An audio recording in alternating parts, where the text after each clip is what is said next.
Alright everybody, welcome back to another T3PO video. This one's gonna be a custom game after I have finished the most recent campaign. And it's gonna be a tower defense called TD Tower Defense. Kinda forget what the name is called. You can see the link though in the high def. But alright, what I like to do in this is I like to get 2 or 3 towers and just upgrade them till they're maxed out, and then add other upgrades on top of that. This better be good. But the bad part about this is you're matched up with 8 teammates, so if they leak, you also get hit.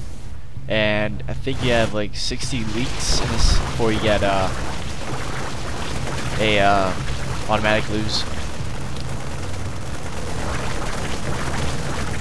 So the infantry in this game is really good actually, because they fire at a fast rate and they do a lot of damage if you upgrade them properly. Give me the sit rep. It's kind of interesting how the once the higher upgraded a unit is, they fire straight as if they were firing way off course. But the lower, like the infantry, they actually fire at the unit, which protects them. So this is probably one of the most co-op oriented maps out there. These maps used to be really hard, as in you could get about halfway to the finish before you died. This one, I think it is possible if you get a good enough team, but you're bound with 8 players. You're bound to get one person who's awful. So I'm going to do some casts soon of actual games. I'm going to have an email account set up at Starcraft2@t3po.com. So if you have any casts that you want to get, if you want me to cast, just send them over there. I cast my own, but they're usually not very entertaining, as I'm kind of rusty after not playing for a while. So another good thing is to build some units up in that final approach area that you can kind of see right now, because it helps you assist your ally if he's getting hit. Upgrade complete. And he can assist you if you start leaking, so it's kind of like mutually beneficial. It's mutually beneficial. That's the word I'm looking for. So we do not make it all the way in this game, unfortunately, or the last game. I made it pretty far last game, but some people started leaking, but then everyone else stepped up, and you can actually kick people out of this game. So they kicked them out of the game, which is kind of like it stinks to be booted, but at the same time you save your own skin by taking out the leakers. Transformation systems. So we were doing that, and then I think me and my teammate on the left leaked. Upgrade and upgrade that complete. Was the finishing. Upgrade that was the nail in the coffin for us, pretty much. Made for battle. This way we lose. It's kind of interesting because we leak one unit.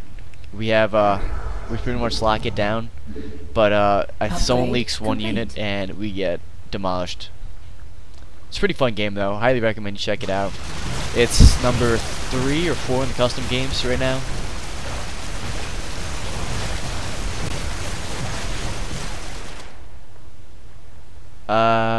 Number 1 with the most kills, kind of cool. But that usually only happens if you start taking out your allies'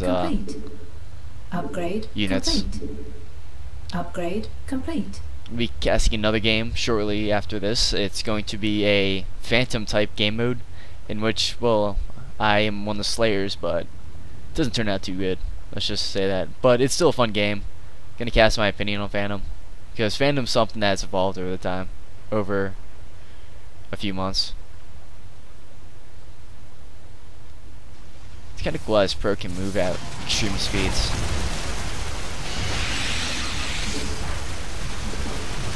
Upgrade complete. If the Colossi could use its extended thermal lancers here, that'd be really useful. Complete. Upgrade complete. But those Vikings, I'm not sure if you can see it, but they're doing 130 damage at the moment with each attack. And with the speed upgrade I'm about to give them, that it's going to increase that substantially. and then also throw a damage increase on top of that, which just locks down my area for a while. And another thing people forget to do is that they usually go heavy ground, because heavy anti-ground units, because it's easier to take out ground units that way, but they forget about the air.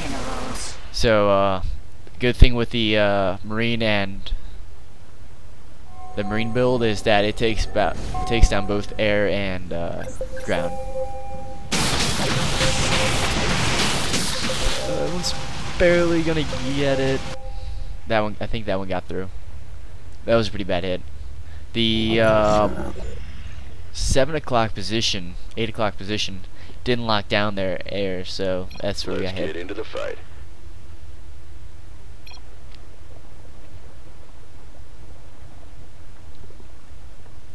I think you can move your probe outside your base and build units for somewhere else.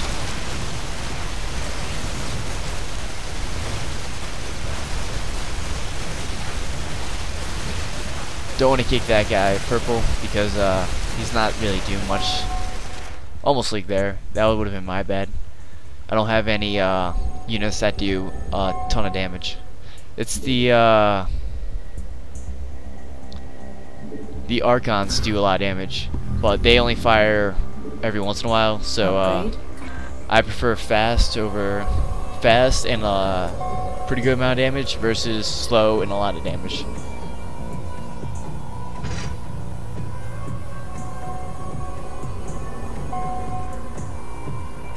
And I'm on the borderline of leaking right here. That last one got past my, almost got past my, the outside range in my last fight game. Upgrade complete.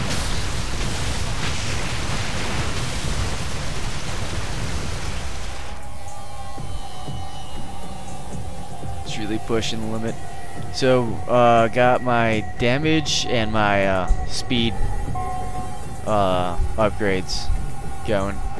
The top speed, you can increase your speed of the attack rate by 40%, and that's huge. Throw damage with that. You're gonna chop that. You're gonna close that area off completely by doing that. So we got another boss wave. Those aren't too difficult if you got a lot of Archons, but if you don't have Archons, it can be pretty big challenge. Upgrade complete. Also throwing the ice tower, which slows down units. Throw a speed on top of that, and it slows down the enemies substantially.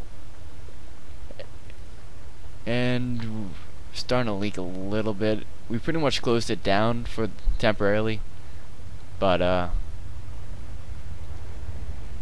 doesn't last forever. There we go. There's the leaks, and that's the last one.